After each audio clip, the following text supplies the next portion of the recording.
welcome back again to the latest episode of the UK Glamping podcast, hosted by us here at Glampitect. As usual, I have a guest with me today, and indeed our first repeat guest, the man at the top of it all, Calum Macleod. Thanks very much for coming back and joining us, Calum. Hello, all good. I don't know if I'm quite at the top of it all, maybe at the bottom of it all, but yeah, all good. So I just thought it'd be good to get you back and have a bit of a chat about what's changed since we last saw you and how quarter one's been going. Because obviously we had a few new services and a few bits and pieces change for us as a company at the start of the year. So I thought it'd be worthwhile having you back to have a chat through those. How have you found the first few months of the year? Yeah, so first thing that I've found really interesting is the success of a lot of previous clients. I've got my own podcast, as you know, probably not many others do. Not about glamping, but more about like kind of other stuff, business, life, stuff like that. And I had something the other day. It's not actually released yet. Eamon, who owns Crew Retreats, who's one of our past clients. And from speaking to him and quite a few others, like what I've realised is like sites that are getting set up, that are set up in the right way, are becoming so successful.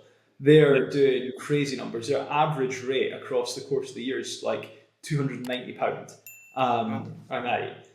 They've got 6 units. They're at a really high occupancy. I think it's like 80% occupancy.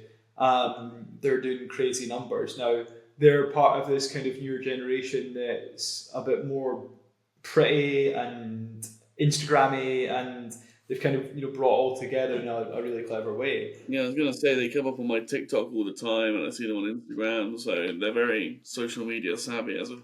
Exactly. So that's probably the main thing that I've noticed about the first kind of quarter of this year so far, is just how many sites are doing incredibly well now. On the flip side, I've obviously been asked about saturation so much in the industry, and my answer's always been the ones that have bad sites will lose eventually. Yeah. The ones that have good sites will be fine, and the ones that have great sites, like a Crew Retreats or something like that, will always do exceptionally well. And I think that some of the people that have thrown a gym mat for a bed in a wooden shed and put in their back garden are starting to struggle. So I see that as a good thing. That people that are actually giving a good offering, a high price, but a price that people are willing to pay for the quality, they're doing great. And the ones that are putting something not very nice out there, they're not doing well. And I see both of those things as a good thing. Yeah, I think it's pushing the whole market to improve. I mean, I've certainly seen similar, and I've seen obviously I probably see more glamping related social media content than most due to the way the algorithms are fed, but the quality of it has certainly shot up over the last few months, and I think that is forcing people to rethink their offerings. Like we've certainly had conversations with a few clients, or perhaps people that weren't clients previously but already had some sort of offering, that are now looking at improving or replacing units on their site, which I think is the first real kind of tranche of that I've witnessed in the company. And I think from the conversations with the rest of the guys, probably the same. So people that have had either basic pods or perhaps bell tents or yurts are now starting to look at longer term options, things that are perhaps suitable for more of the year or something with that more luxurious touch. Definitely, completely agree with that. And as I say, I think it's a good thing. I think that it benefits everyone, and probably a lot of those people that you're seeing come through wanted to dip their toe in the water and see, for 50 grand, can I make this work or whatever? We're going to put in some yurts, some tents, or some really basic pods, and then they go, wow, this does really work. And they've probably got a bit of confidence to go bigger and better. I guess a bit like me with my own first site versus the site that we've literally started building this week. Like, it is literally 15 times bigger than my first site. And I would have never had the confidence to do my more recent site without the knowing that the first 1 and 2 did so well. Yeah, and that is 100% a conversation that I have day in, day out with our clients, because people are still looking to get into it on the cheaper end of the market, and it's reassuring them that there will always be a customer base for that, Yeah. but it's just not realistic to charge the nightly rates for a night in a Belton or a year that you could 2 or 3 years ago, because the Yeah. market is moving on and improving. But on the subject of your expansion and the kind of change in your sites, obviously that's really exciting news for you guys and the company that we have finally broken ground on the site in Birmingham. Can you tell us a bit more about what's going on there? Yeah, of course. So, as you know, very long time coming, and as probably a lot of people listening know as well, we've been talking about it for quite a while now, and we had an even longer period where we weren't talking about it, which makes you think, wow, this has been a really long time coming. Um, but yeah, we've just started on site this week, which is great. Literally, in the next 2 days, there's going to be a whole bunch of diggers show up. We've done some various different bits of works today, tomorrow, and so on. And that site, for those that don't know, is at the NEC in Birmingham. So we were actually going to start building earlier, but Crufts is there, and it's like one of the biggest events in the country. Which has like 100,000 people a day go to it. It's absolutely nuts, and everyone basically just said completely avoid the NEC at that time. They didn't want us showing up with stuff at that point, which is obviously fair enough as well. So yeah, it's at the NEC in Birmingham, and something that probably people, when I say that, there's two things that they think. One, that's basically a big giant car park with a big giant warehouse in the middle. And two, oh, well, they say the NEC, but they're probably 3 miles down the M6 or the M42 or whatever the motorway is. And we are literally at the front door of the NEC. Yeah, you can literally throw a stone and hit the glass of There's 4 current accommodation offerings there just now. There's a Moxie, Crown Plaza, the Genting Hotel, and the Hilton. Between them, there's 1,439 rooms. The Hilton is the biggest at 759. Not that I've checked a million times. I've done a lot of work on this. Just roughly, I know everything back to front on kind of that whole area. So the closest accommodation offering right now to the front door of the NEC is the Moxie. It is a 1-minute walk. The Hilton's the next closest. It's probably a 3-minute walk. We are between the Hilton and the Moxie, so we will become the second closest accommodation offering at the NEC. Obviously, the NEC is really popular. The Hilton's massive, so probably a lot of people listening to this have been there. For those of you that have, if you were to be in the Hilton and you were going to an event at the NEC, you come out the Hilton's back door and you walk through a woodland, a kind of woodland path, before you get to see the NEC, and then you're a couple of minutes further walk. We are that woodland. We've got about the same footprint as the Hilton, so they're 3 or 4 acres. We've got 3.5 acres. There's going to be 59 units on there. So it'll be the biggest luxury site in the UK as far as we're aware. We, as I say, start building now. We're hoping to have the first phase open for about June, and rolling. Yeah, we're going quick. Yeah, and rolling out from there. We might have 15 units or something like that open for phase 1, but we're just going to rolling open thereafter. So we're not going to stop building. We're not going to stop opening. We're just going to get the 15, then do another 6, open, do another 6, open, so that we don't have that big kind of, hemorrhaging money without any coming back in. So yeah, it's looking like it'll be really positive. It's been massively well received from kind of everyone around about the NEC. Interesting bit of data that the NEC used back in 2019 when I first started speaking to them. So long time ago, but actually this is maybe even more relevant now than it was then.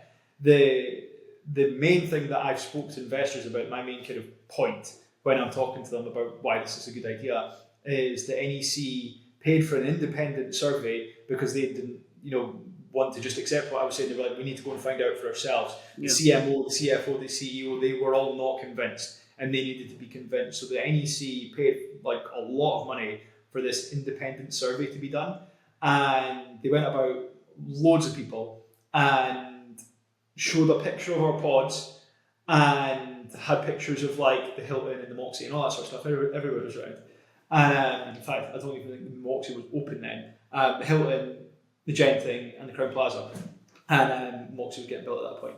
And they said, if these two accommodation offerings were at the same price, which one would you prefer to stay in? So they had, what they called the premium accommodation offerings and the pods. And it was about 1,000 people that got asked. 42% of them said they would rather stay in a pod if it was the same price. 26% said they don't care, they would just pick whatever. And then the remainder, which is 28, 30%, whatever, said they would rather stay in a hotel. So actually, of those three different options, the largest portion said they would rather stay with us if we were the same price, as the Genton's lovely. I've stayed there and paid 300 quid a night, more at points. Well, that's what I was going to say. That's if you're even trying to charge the same price as them, which you're not necessarily going to be doing. So that's a pretty incredible metric. Exactly, and as I say, we have gone into the data, we've gone into everything, and for the accommodation offerings around about us at the NEC, the average rate of the most comparable rooms to us across the year is £206. We've actually based our rates on a little bit less than that. We're at 199, I think, over the year, but it's got massive peaks and troughs because of events. But that was a mix of both 2-person rooms and 4-person rooms. If we remove the 2-person rooms, because every single one of our pods can sleep 4, and we look at only the 4-person rooms, the average rate, we had 80,000 data points across the whole year for each of the hotels next to us. The average rate for the 4-person rooms was £271 a night. So if we're competing with them, then we're going to be doing really well. And I think that's probably one of the biggest positives, to ultimately loop it back to those listening. One of the biggest positives about glamping is you can sleep up to 4, and that's going to really benefit us at our NEC site. Because we do events, obviously, as you know, at the NEC, we would put 2 of the team into one pod because there's 2 different beds. And that actually makes it a lot more cost effective as a company, even if we are paying 270 quid, because we're paying 270, not 412 for 2 rooms. So yeah, it massively benefits us, and that rolls across to sites throughout the country as well. Yeah, really exciting times, and it's interesting what you say about the way you're going to kind of phase and roll the opening, so that you've got a few open nice and early, and then continue from there, because that's obviously a question we get a lot from our clients who they're not typically looking at doing 50 plus units, obviously, but whether it's 4 units, 5 units, anything between 2 and 10, it's very rare that our clients are in a position to kind of set all of them up at once. So we speak a lot about that kind of phased approach and getting some open, getting some generating revenue. So it's nice to see that that's actually in practice with yourself at your site, and that's the plan, to get that kind of proof of concept and return on investment rolling in before you've necessarily completely finished development. Yeah, definitely. And I mean, I've done that with more sites as well. So my first site, we put on 4 right away. We ended up putting a 5th. We didn't know we would fit in the 5th, so a bit different, but still sort of the same.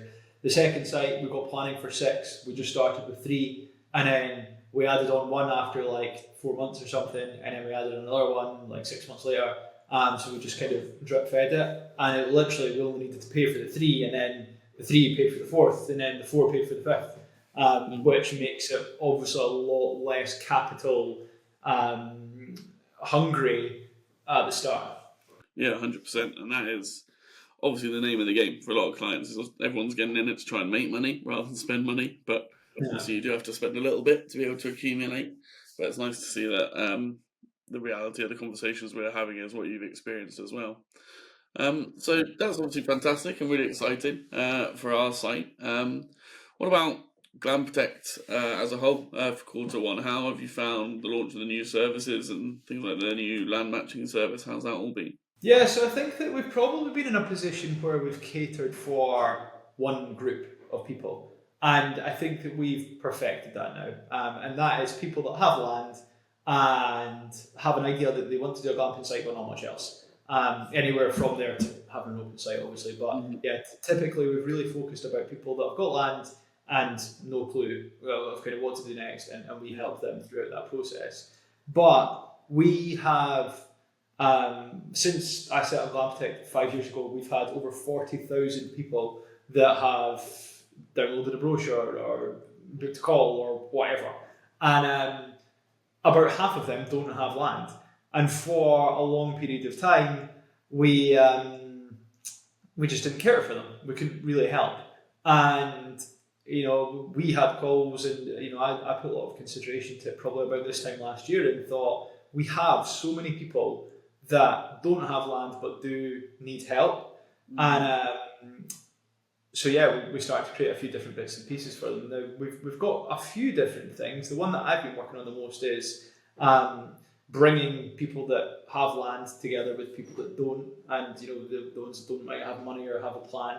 But I don't know how where we're going to go with that, because there's quite a lot of moving parts. So I like it, but I don't know if it's effective for us to be able to do it. That's one for us to figure out. Yeah, it's an interesting next step, that trying to kind of join the two hands together, because I think at the moment we're very good at advertising people that have got land, and we're very good at helping people start to search for land now as well. We're starting to see the fruits of that service come through, and indeed one of my clients in the process of purchasing one of our existing clients' site at the moment. Touch wood, if that will go smoothly. So that'll be lovely to see that start to come to fruition. But yeah, I think that kind of bespoke kind of brokerage service to put the two together and kind of mediate the full process rather than just an advert and an introduction is going to be a really interesting development over the course of the year. That's it. So I definitely want to do it, but it's whether or not we can do it in a cost-effective way that makes sense for everyone. But we do have the more kind of standard services, like the land search and feasibility study. They're the kind of two main ones that have become a bit of a mainstay lately. Of people that don't have land and they're looking for it, they can come and give us criteria. We do a report. It's not crazy expensive in the grand scheme of the project, and hopefully we find them some plots of land, or we at least can guide them and say, look, your criteria is a little bit niche here.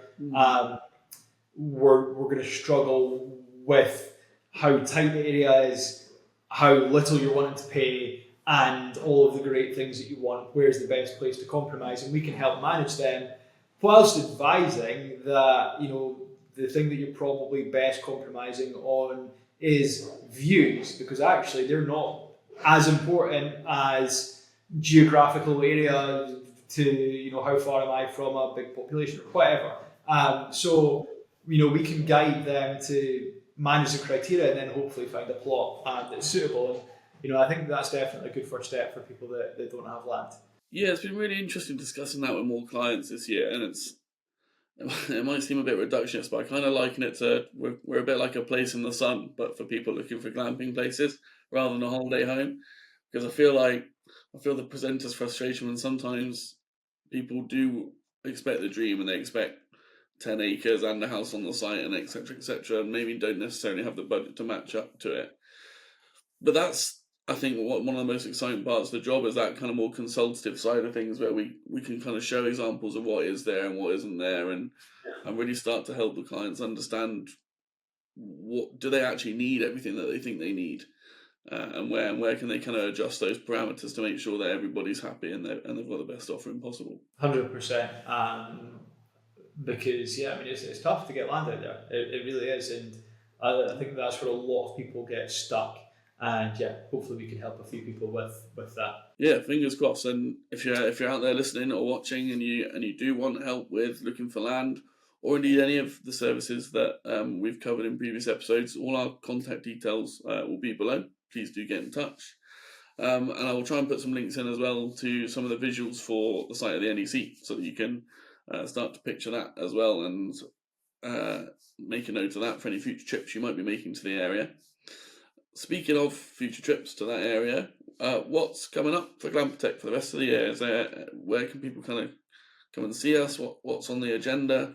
So we have the two usuals, and we will most likely be at the Glamping show in September, and we will most likely be at the Farm Innovation show in November. Now, the really cool thing, and I've fantasized about this one for years, with the Farm Innovation Show is it is at the NEC. So come this year, one, I won't need to pay for accommodation for the team, which is good. Yeah. That's a big tick. But two, and more excitingly, when we're talking to people about potentially setting up a glamping site at the NEC, at our stand, we can be, I've got this kind of vision in my head of us doing shuttle runs, like every half an hour, on the half an hour, somebody's taking people across to see the site. It'll be so it actually couldn't be further away. The hall that the show is in from the site, so it'll probably be a 10-minute walk to go from 9 minutes of it through the NEC and then 1 minute outside, and go and show people the site. So we'll be able to, because I think consultants, right, typically, I know when I have consultants, I always think, very good, right, you're suggesting I do this, but you've never done this yourself. Whereas when people, maybe think that about us, we can say, well, actually, let us just walk you 5 minutes, 10 minutes to go and see one we made earlier.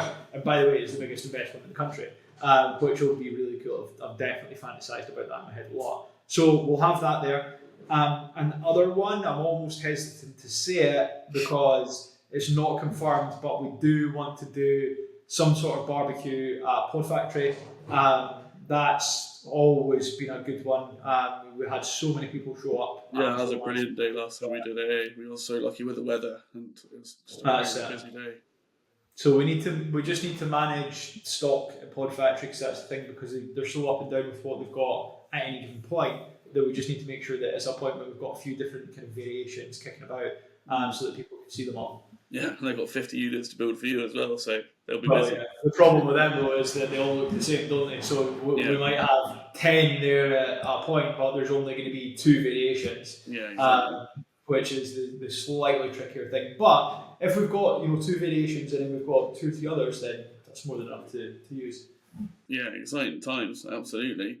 Well, listen, thank you very much for joining me today. It's really interesting to hear kind of what's changed in the last few months and what's coming up for the next few. So exciting times as always. If anyone has any questions and wants to get in touch, find out all our contact detail in the usual places in the description of the episode below. Just pick the phone up. If you've got anything at all on your mind, we'd love to have a conversation with you. Calum, thank you very much once again for coming along, and I'm sure we'll see you again soon. Oh, good. Thank you, Ollie, and thank you for running the podcast. Well done. Cheers.